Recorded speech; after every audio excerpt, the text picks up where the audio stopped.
Delano Funches, and And I am McAfee. and we just recently attended a Women for Progress luncheon. And while at that luncheon, I was approached by a lady who said, "I know your signs, and I know you, but these other people don't know you. So you have to get your message out there." So I told Mr. McAfee, I said, "Hey, let's go back to the set and let's start getting the message out there." Right now. And particularly, she said, the young people need to know who you are because it is the young people who are dying in record numbers. We have a violence rate, a murder rate in Jackson that is as high as Atlanta, and Atlanta has 3 times the population. So clearly, something is going on with the youth, and we need to give them the hope to let them know just because things has been this way for a while, it does not mean that they cannot get better. It is time for them to get better. So we're going to take this opportunity to kind of share a little bit of who you are with them so they'll know who you are. So when they see you in the streets, you can represent hope. Right. Well, it's funny that you should talk about the youth because um, about 9 years ago, I, along with others, Dr. Hilliard Lackey, Dr. or Mr. James Meredith, and several of the members of my church, you know, nothing was mentioned about running for mayor. It was what can we do to make Jackson a better city? And so we started working with these kids, and they were like 4, 5, and 6 years old. And like I said, it was 8, 9 years ago. So now they're teenagers, and it's been challenging because if you're going to work with kids, you're going to have to work with their parents. But what I found to be beautiful about it is that if you spend time with a child, if you put 7, 8 years of continuous effort, something consistent with children, you'll see a difference. Absolutely. And if we're honest, the men and the women that we are today, all of us were influenced by somebody, whether it was playing. I played Little League baseball, and there Yes. was a guy named Coach. I don't even remember his name. We just called him Coach. And to this day, my father left my mom died when I was 5. My dad was a Marine. He left. So we were raised by my grandmother. Those men in the community that played Little League ball with us when we were in the band, they were my fathers. They were positive role models who, to this day, I would absolutely not be who I am were it not for them stepping in the gap. So, yes, you're absolutely right. It makes a difference for their entire lives. And it's funny now with the children that we've been working with. None of them actually come from what we would consider, quote, traditional family backgrounds. But, I understand the importance of having that male coach, that male figure in your life, because I had both my parents in the home. But my behind was whipped by Coach Campbell, Mm-hmm. Coach Anderson, and even when I got to college, W.C. Gordon was putting his foot. Hmm. I was in college. You were wild, but he made sure that you stayed on the path. So, um, spending time with children, showing them that they're loved. The fact that you spend time with them lets them know that they are loved, and that's what we have to do if we're going to change the attitudes of these kids. So let me just Attorney Funches, you talked about something earlier wherein you've mentored children for years. And you talked about your experience as a young man having been influenced to be who you are now by a village of people, including positive role models. So you've never run for city council before, you've never run for school PTA or school board. What makes you want to run for the mayor of City Jackson right now? Well, I listened to the candidates, and all of them had plans about what we're going to do. Well, all of them talked about crime, but talking about crime doesn't solve crime. And all of them had plans, but none of their plans had actually made it to their hands. They had these good plans, but they hadn't started any of them. And I looked at myself and I say, well, hey, I've been working with these kids. I've been trying to do something. And so I wasn't going to sit back and let people who are coming in with something that they haven't put in action, and I'm doing something now. I say, well, I'm going to run. And so you're saying that if somebody's hungry, you've got a family, your whole family is hungry. Bringing them a recipe book and reading them the recipe is not the same thing as fixing a meal that they can eat. Right. So plans and intentions and fancy words is not going to solve these problems in Jackson that are critical problems. And you are a man of action. You have to get to work.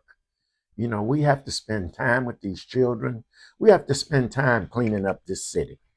And 20 years ago, I had properties that were in disrepair. I started cleaning those properties up. And then I started getting other properties and cleaning those properties up.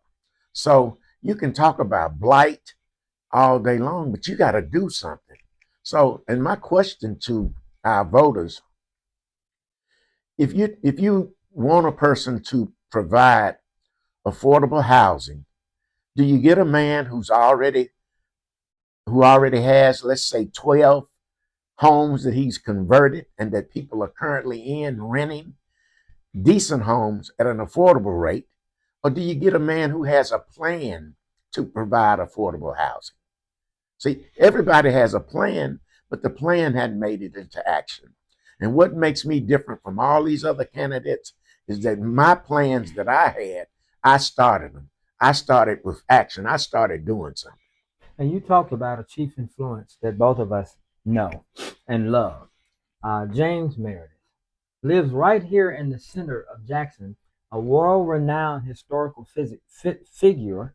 He was Let let recently, let let, let me interrupt you. Well, I have to yeah. because I was like your average Joe citizen about 10 years ago, Mm-hmm. and we were at the gym, and I was complaining, and I was complaining about this and complaining about that. And Mr. Meredith stood up in my face and told me that I was the problem. Hmm. I said, well, you're the problem because you're not doing anything. Hmm. And I promise you, from that moment, I have not stopped working with our youth. I have not stopped. Wow. No, but listen, Mr. Meredith would come in and teach on Saturdays. He would come in and hands on with these kids.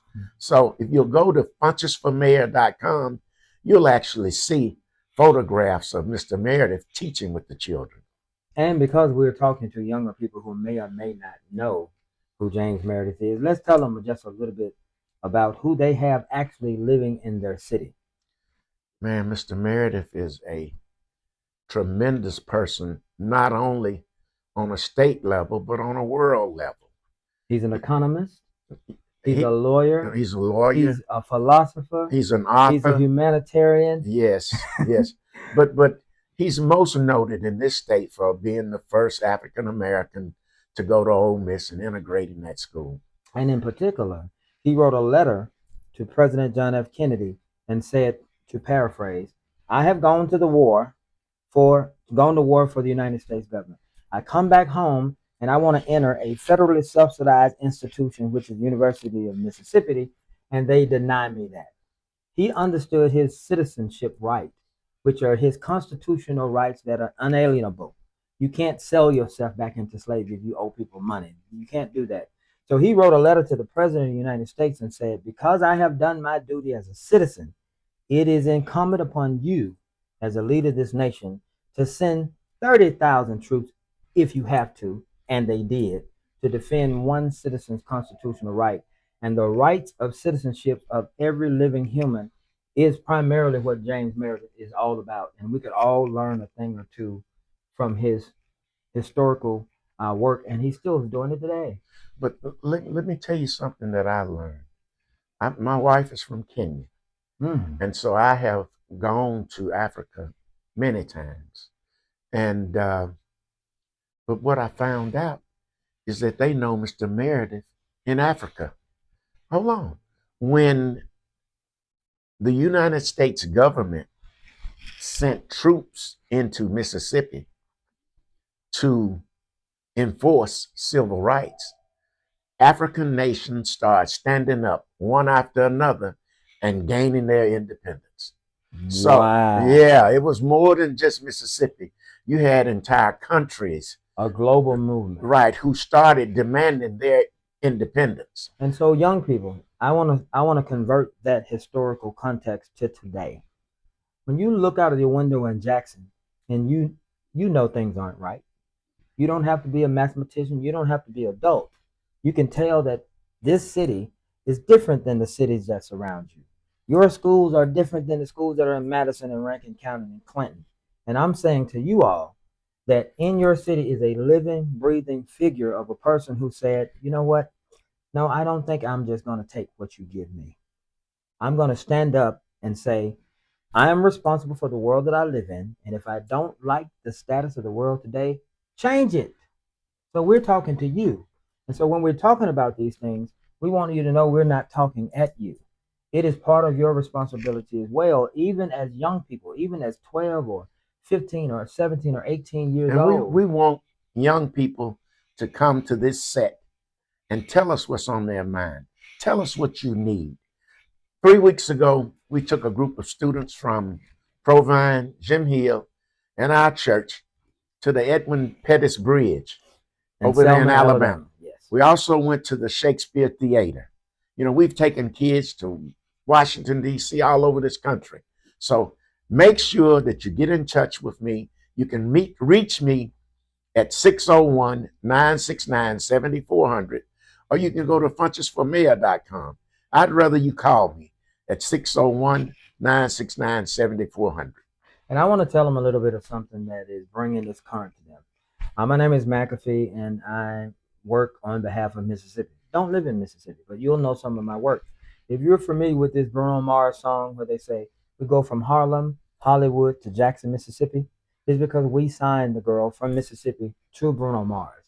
I want you all to know that you live in a state that is known around the whole world because Mississippi is the birthplace of America's music. And you may not know this, but I want you to know it because just because things are the way that they have been today and 10 years ago, this is about to be a new day with a new mayor who's optimistic, who doesn't talk down to people and say, you need to do this and you need to do that. We're here to work with you to help us all do this together because Jackson and Mississippi didn't get as bad as it is in 10 years. It took many years compounded. And it took all of us either causing the harm or not addressing the harm for it to happen.